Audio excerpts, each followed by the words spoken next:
Next movement, guys, is toes to bar. There's no real way around this. You just have to get it done. But one of the things that we can talk about is the following, is how can we make this thing more efficient, and what does that even mean? So when we look at a toes to bar or knees to elbows, the initial happening here is the hip going into flexion. But most of us, including myself, we're lacking this hip flexion because we have a tight posterior chain. So what we end up doing is, because I can't go any further, I start closing that shoulder. So it becomes this little lat pull as well. I love using lat pull because it sounds so health fitness club-ish. It becomes this nice pull where we have to actually close that shoulder angle. And when we do that, we get tired and fatigued. So what we have to do first is mobilize the hip, making sure that we can get into a lot of flexion and floss that stuff. So if you've been watching Kelly's mobility stuff, get that business going. You can do some distraction, just get the hamstrings open, get your hips to be able to go into as much flexion as possible. That's the number one thing you have to do. The more hip flexion you can get into, the less pull you have to do here, and the less your hand is gonna fatigue. Another thing is, we get into some gymnastics business. Grab a little PVC pipe, everyone has one of these, and we're gonna come over here, and this is what we're gonna do. If you watch me from the side here, I'm gonna lie down, I'm gonna get into my hollow body position. This is almost like how I would be hanging. And what I'm gonna do is I'm gonna do a sit-up, reach for my toes. Sit up, reach for my toes. If that feels good, I'm moving back because I'm getting wet. Sit up, reach for my toes. If that feels good, I'm gonna flex my feet a little bit, and I'm actually gonna go past my toes. Sit up, past my toes. Apparently, I'm not very flexible, that's why I'm letting go of the PVC pipe, and I can't even handle this thing. But once I got that, you'll start feeling that you're starting to floss some stuff, and this PVC pipe is starting to mimic what we're gonna be doing on the bar when we do our toes to bar. If you got that comfortably, now I want you to try the opposite. You're gonna lie down on your back, and we're gonna bring our toes to the bar.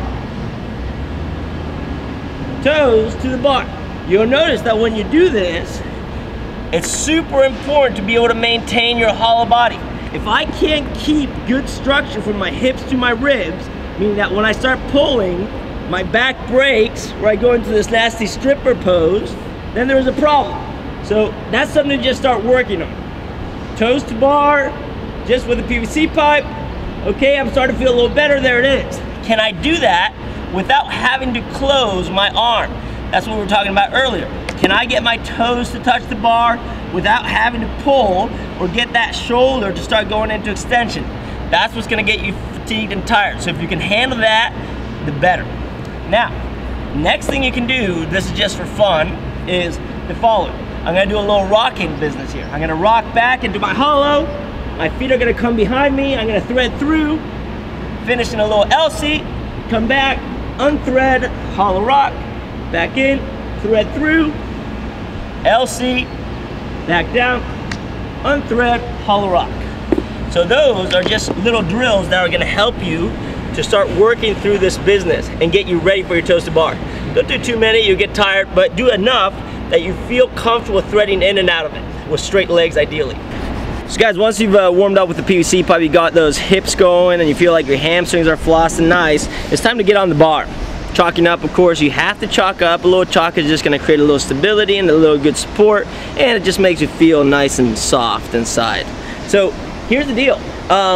If you watch our library and you see me doing the demo for the toes to bar with a little kip, that's ridiculous. That's not how you're gonna get through 20 minutes, and if you're going for 10 rounds, that's 100 toes to bar. It's ridiculous to have to do it with straight legs and with that really good composure. So the deal is, and this is what we talk about, if I can maintain from hips to head a good stable position, I'm gonna be in business, okay? So that's the first thing. The legs, if you're connected and you keep some sort of tension, it doesn't matter if they're bent, straight, spread, or what, they're gonna be connected to your body and they're gonna be moving efficiently. So, key thing, can I get through my toes to bar continuously and efficiently, but without losing my composure from my head to my hip? It doesn't matter what that looks like. I can be doing toes to bar with my legs kind of soft, but still hitting that bar.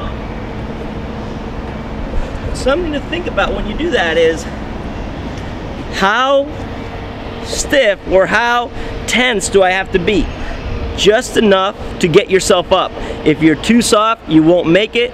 If you're too tight, you're gonna fatigue too early. So what is that ideal tension? And that's just something you get with practice. That's just something you get with exposure. You don't want to go too soft and try to yank through it and get there, because you're gonna break down and you're gonna hit a wall early. So this is something to start practicing. Unless you're a superstar competitor, you already know that.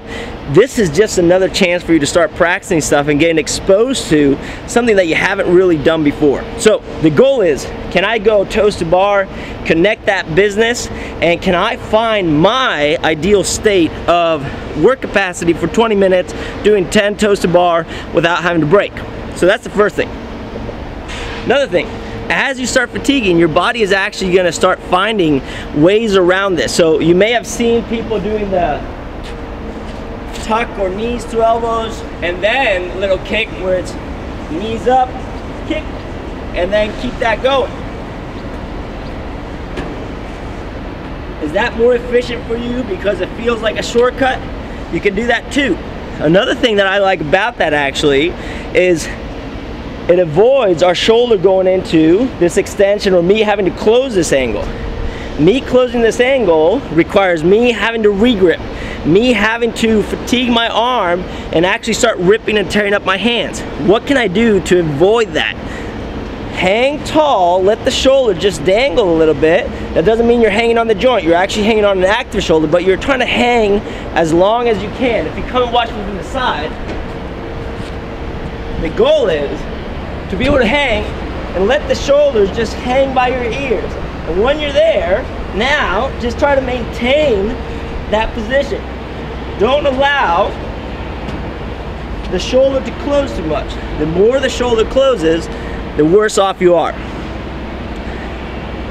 Third thing to think about is that when you do this movement, you're gonna have to feel a lot where the bar is. If you start looking for the bar, that head and neck is gonna be cranked in a weird position. After 20 minutes, you're screwed. So keep your head in, chin in a little bit. If you watch the demo video with Rebecca Voigt, what she did was she just kept her head in, and she was actually almost closing her eyes. And she's hanging in that position and just maximizing hip extension and flexion. And that was allowing her to get through a lot. Of course, the grip starts fatiguing, you start getting a little nervous, you start getting a little tighter because you're trying to execute harder, so you start closing in the shoulder. The goal here is to be able to preserve that energy, to be able to preserve that capacity. So hang and just think hips are opening and closing, and you have to be able to feel, this is proprioception 101, be able to feel where things are without looking at them. That's your sixth sense. This is what we're trying to master, okay? So that's just something to think about. Look straight ahead, keep the chin in. Start exploring, where is that bar? How tight do I have to stay? What do I look like? Do I want to bend and go? Where is that bar? Warm up with that. Don't burn yourself out. You have plenty coming. Key stuff. Hang, head in, hip goes. You're ready to do it. Guys, so minor detail, last thing, which is maybe not that minor, but it's how do we grip the bar. So things that happen is that we talked about this, as the shoulder opens and closes, I'm having to rotate around the bar, I'm having to regrip, I get fatigued, I start tearing up my hands. So what do? The goal is to be able to find like a semi-false grip on the bar. So the goal is, can I get my callus over that bar?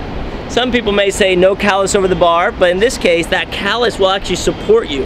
If you actually look at some gymnastics grips, which is a type of leather that goes up your hand and it's strapped around your wrist, it has like a little cylinder at the top, or a little tack, or a little, can you call it a tack? I don't even know what it's called, but it's just like a little rubber tube that's at the top. And what that does, it creates a little fold, and that fold allows you to hang and give you a little extra support. And at the same time, it automatically puts you in a semi-false grip, meaning that that wrist is a little closed.